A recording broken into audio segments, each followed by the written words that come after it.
Kaj delavec sme med bolniško in česa ne, postaje z interventnim zakonom črno na belem za vse. Ureja določitev režima gibanja, s katerim bosta seznanjena tako zavarovanec, se pravi tako pacient, kot tudi delodajalec. Zvezi svobodnih sindikatov temu ne nasprotujejo. Včasih so bile pri tem težave, ker zdravnik tega zaradi osebnih podatkov ni želel podati.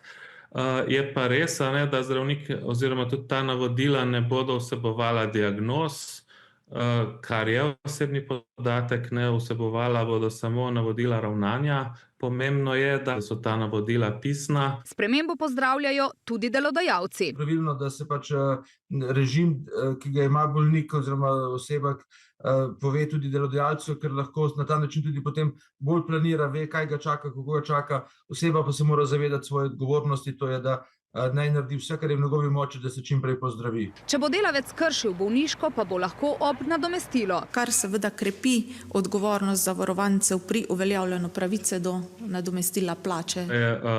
Na naše vztrajanje tudi to dvostopenjsko sedaj urejeno, da se pravi, ob prvi kršitvi ne bo nadomestilo odvzeto. Odvzeto bo tudi maksimalno za 1 mesec, s čimer bo zagotovljena neka socialna varnost.